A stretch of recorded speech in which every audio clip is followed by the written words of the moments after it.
Ladies and gentlemen, welcome to this meeting of the Board of NHS England. I'm delighted to be here in London with an agenda today which is a pretty busy agenda. Can I just remind everybody of what we do in these meetings? This is a meeting of the board which we conduct in public. It's not a public meeting. And for those who have joined us this morning, may I say that you're very welcome to observe the way in which we do our business. The point of this is that with the creation of NHS England and this board, we are determined to cast a spotlight of openness and transparency on the way decisions are made which affect the population of this country. And nothing affects the population of this country more intimately than health and the way in which the NHS meets the needs of the whole population. So you're very welcome, and I hope that you will this morning enjoy observing the proceedings of the board, because we have this morning a particularly challenging agenda. Before we move into it, may I make one or two preliminary observations. The first is the customary health and safety observation. There is no fire drill scheduled over the course of the coming hours, so if the alarms do go off, please, our staff will escort everybody from the building.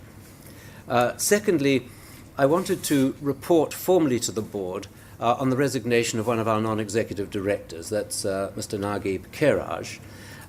He has been appointed to a non-executive role on the board of Standard Chartered Bank, and as a consequence feels unable any longer to devote the time to his contribution to this board that he would wish.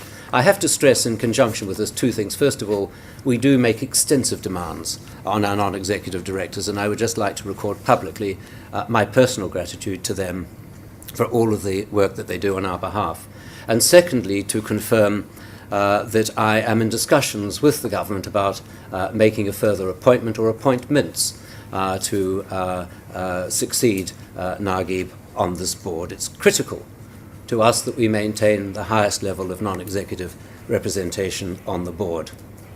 I know that all my fellow directors on this board would join me in expressing formally our thanks to Naguib Keraj for his remarkable contribution over the last 18 months.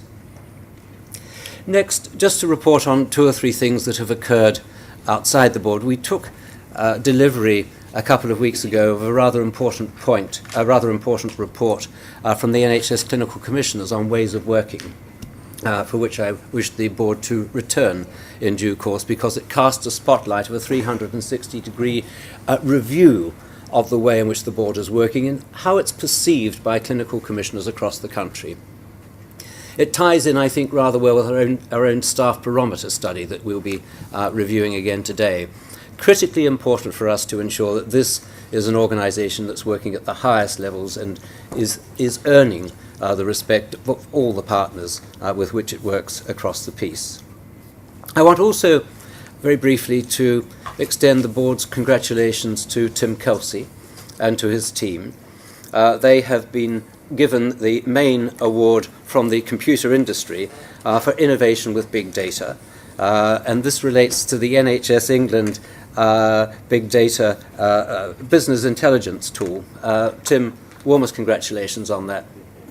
Nothing better signifies our determination to release the power of data to serve the interests of patients across the NHS than to have such outstanding industry recognition. On today's agenda, we have a number of major items. We have the proposal by Sir Brice Keogh to open up the possibility of an offer for 7-day services across different parts of the NHS. We have some fresh planning guidance, which we will be deliberating upon to issue to the component parts of the NHS with some, I think, rather interesting and rather radical proposals for future configuration and delivery of services. We have a paper on the allocations of the resources which we command for 2 years, in particular allocations for primary care and for the clinical commissioning groups. And I'll say a few more words about that by introduction when we come to that item on the agenda.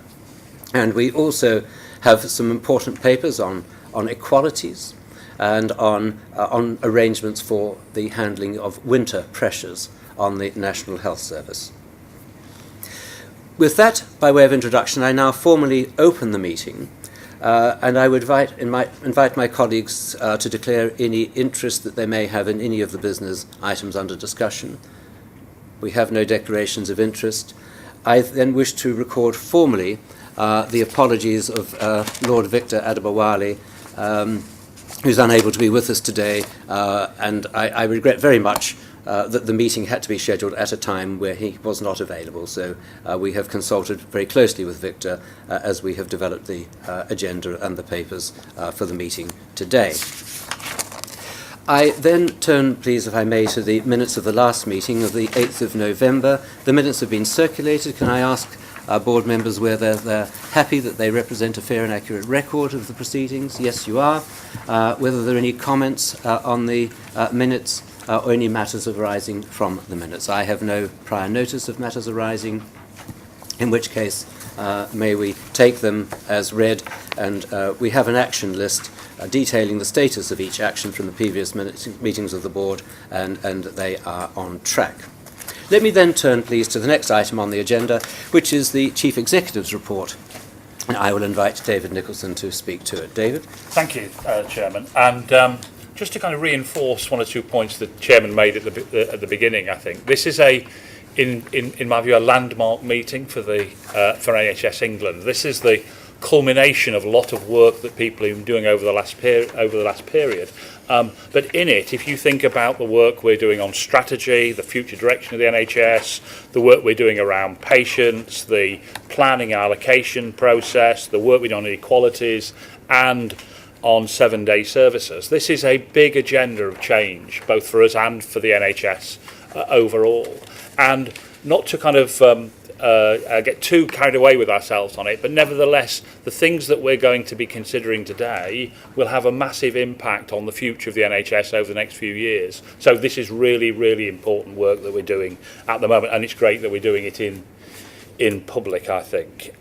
In terms of my report, I'm sure people have read it. Just two or three things I'd just highlight in relation to it. The mandate, we've now settled the mandate. It's been published with the department. I think it's in a better place than it was. It gives us that consistency of purpose over the future, and is suitably framed to reinforce those things that are significant about outcomes and all the rest of it. So I think a good job for the people who've been involved in that.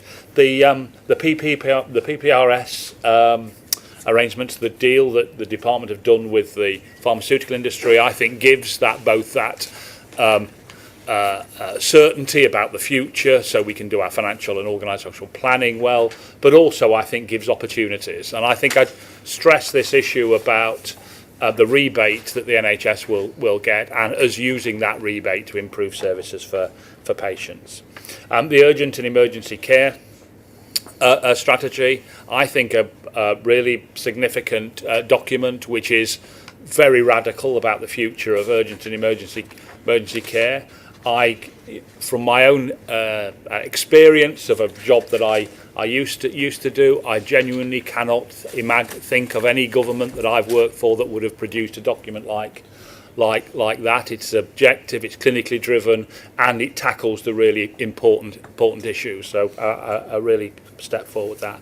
And just finally, just to say that as a follow-up to the meeting that the board had with a group of people with learning disabilities, which I know it affected us all and kind of connected us very closely with that particular care group. The executive team had a meeting with a group of young people and children who gave us a hard time about the future of the service, who set out the kind of their agenda, and I think we all learned something from that.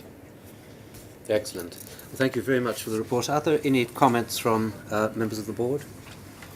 No, in which case may we note the report. Thank you, David, for that.